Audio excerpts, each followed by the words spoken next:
Assalamualaikum warahmatullahi wabarakatuh. Salam sejahtera mahasiswa Fakultas Teknik dan Ilmu Komputer Universitas Teknokrat Indonesia.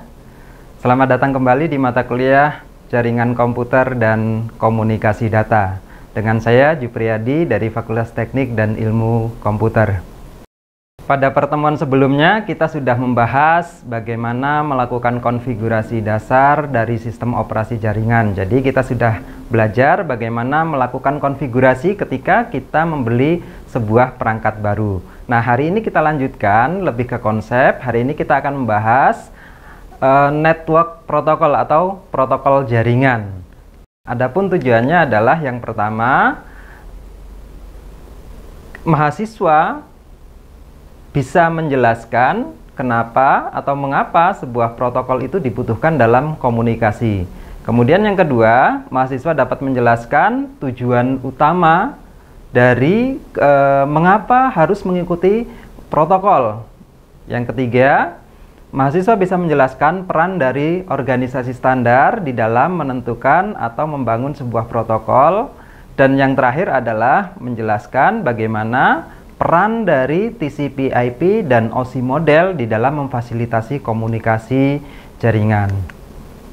Baik, sebelum kita membahas tentang network protokol, kita harus tahu dulu bahwasannya komunikasi ya. Kita harus tahu dulu tentang komunikasi. Apa itu komunikasi? Secara simpel, bahwasanya komunikasi itu adalah proses mentransfer informasi dari satu tempat ke tempat yang lain. Atau kalau di dalam jaringan, komunikasi itu adalah proses mentransfer data dari satu perangkat ke perangkat yang lain, perangkat yang berbeda. Nah, di dalam komunikasi, dalam menyampaikan data atau dalam mentransfer data, ada 3 opsi yang bisa dilakukan atau ada 3 opsi yang bisa digunakan. Yang pertama adalah unicast. Jadi data atau informasi itu dikirim ke satu tujuan. Kemudian yang kedua adalah secara multicast. Data atau informasi itu dikirim ke beberapa dalam sebuah grup. Dan yang ketiga adalah secara broadcast. Artinya data atau informasi itu dikirim ke seluruh perangkat yang ada di dalam jaringan. Saya ambil contoh misalnya kalau di dalam sebuah lab ada satu komputer mengirim pesan ke satu komputer atau mengambil data dari satu komputer, itu adalah contoh komunikasi unicast. Kemudian yang kedua adalah ketika di dalam sebuah laboratorium ada satu komputer mengirimkan pesan ke beberapa komputer, maka itu adalah contoh komunikasi multicast. Dan yang terakhir adalah ketika ada sebuah komputer mengirimkan pesan ke semua komputer yang terhubung di dalam jaringan di dalam lab tersebut, itu adalah contoh pesan broadcast. Kita coba bahas, kita masuk ke protokol jaringan ya. Apa itu protokol jaringan? Protokol jaringan adalah seperangkat aturan. Jadi seperangkat aturan yang dibangun yang menentukan bagaimana data ditransmisikan antar perangkat di dalam sebuah jaringan. Jadi ada sebuah aturan yang mengatur bagaimana data ditransmisikan di dalam sebuah jaringan antara perangkat satu dengan perangkat yang lain. Nah, inilah yang disebut dengan protokol jaringan. Nah, apa itu aturannya? Contoh aturannya adalah format pesannya bagaimana atau format datanya bagaimana. Kemudian datanya ini di-encode atau dikirim dalam bentuk seperti apa. Ukuran data yang bisa dikirimkan itu bagaimana? Seberapa besar ukuran data yang bisa dikirimkan? Seberapa besar data yang bisa diterima? Kemudian, kapan sebuah perangkat bisa mengirimkan pesan atau data? Kapan sebuah perangkat bisa menerima pesan atau data? Dan pengiriman datanya menggunakan model unicast, multicast, ataupun broadcast. Ya. Jadi sekali lagi saya ulangi bahwasanya protokol itu adalah protokol jaringan itu adalah sebuah seperangkat aturan ya, seperangkat aturan yang mengatur komunikasi di dalam jaringan. Seperti tadi saya ambil contoh beberapa yang diatur adalah format pesan, kemudian ukuran pesan, kapan harus dikirim pesannya, kapan bisa pesan dapat diterima, dan pesan dikirim menggunakan model unicast, multicast, ataupun broadcast. Nah, ini semuanya diatur di dalam jaringan. Saya ambil contoh adalah protokol adalah ketika ada sebuah komputer itu mengakses web server. Atau saya ambil contoh misalnya ketika saya menggunakan handphone, kemudian membuka situs alamat Teknokrat AC/ID. Nah, itu kita menggunakan sebuah protokol yang dikenal dengan HTTP, ya. Jadi ada aturan sehingga apa yang kita akses itu yang akan tampil di handphone kita. Data yang ada di server itu bisa sampai ke handphone kita. Nah, itu semua diatur oleh protokol, ya. Baik, nah berbicara mengenai protokol, itu terdapat banyak protokol yang ada di dalam komunikasi jaringan. Dan ada beberapa industri standar, artinya ada beberapa standar yang telah ditetapkan untuk komunikasi jaringan. Saya ambil contoh yang pertama adalah TCP/IP. Kemudian ada standar ISO, ada AppleTalk, kemudian ada Novel Network. Saya ambil contoh lagi spesifik TCP/IP karena memang TCP/IP ini adalah protokol yang digunakan untuk komunikasi internet. Nah, di dalamnya ada banyak sekali protokol yang bisa kita gunakan. Seperti HTTP tadi ketika kita mengakses sebuah web server dari handphone kita atau dari laptop kita. Kemudian ada DNS, ya. Ada DNS sehingga kita tidak harus mengakses menggunakan IP address, tapi bisa kita akses menggunakan nama. Contohnya seperti teknokrat.ac.id. Kemudian ada DHCP, Dynamic Host Control Configuration Protocol.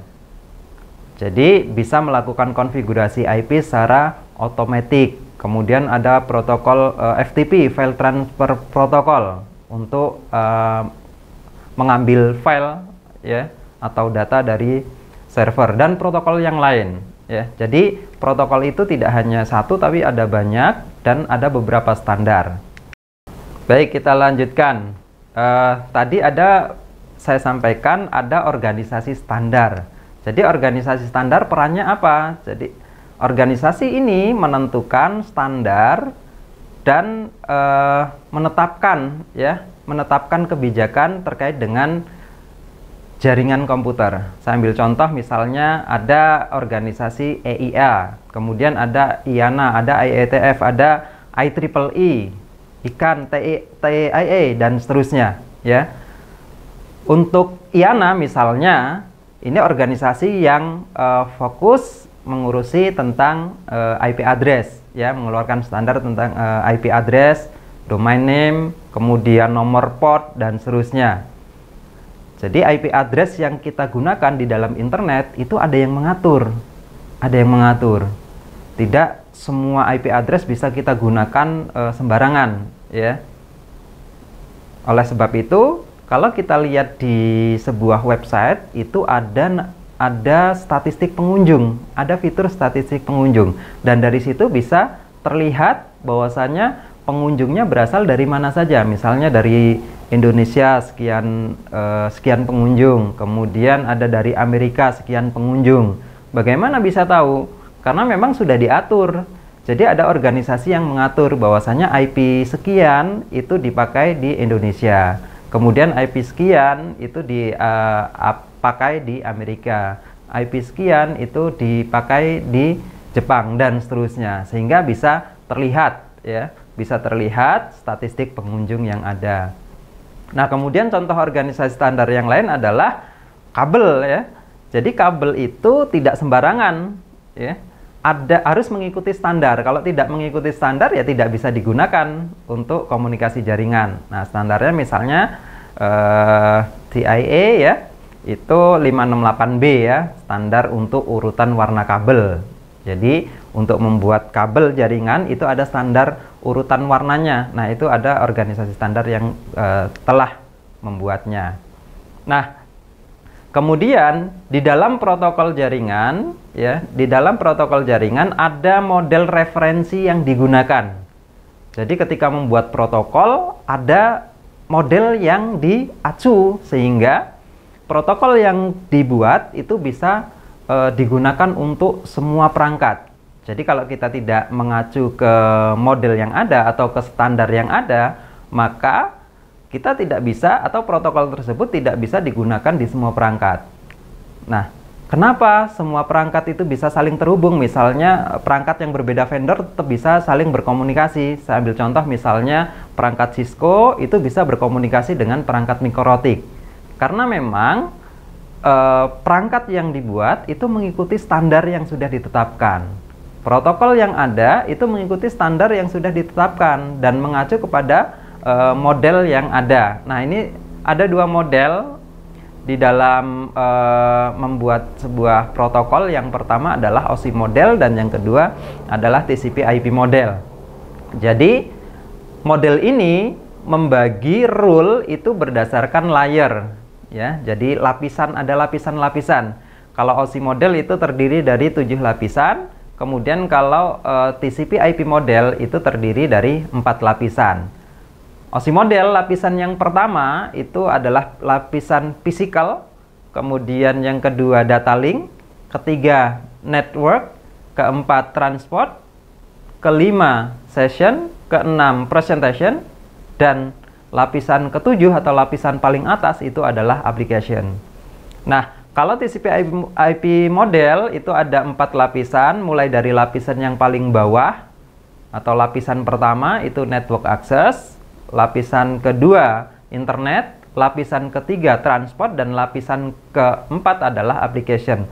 Jadi pada dasarnya antara OSI model dan TCP/IP model ini adalah sama, ya. Kalau kita lihat di situ ada di OSI model physical dan data link layer itu dihandle oleh network access di TCP/IP model, dan 3 layer paling atas application, presentation, session di OSI model itu dihandle hanya dalam 1 layer, yaitu disebut dengan application atau layer application pada TCP/IP model. Nah, contoh protokolnya apa? Ya, di situ ada HTTP, DNS, DHCP, FTP, dan seterusnya. Ini sebagai acuan sehingga ketika protokol itu digunakan itu dapat berkomunikasi. Data yang ada itu dapat dipindahkan dari satu perangkat ke perangkat yang lain. Baik, demikian bahasan tentang network protokol.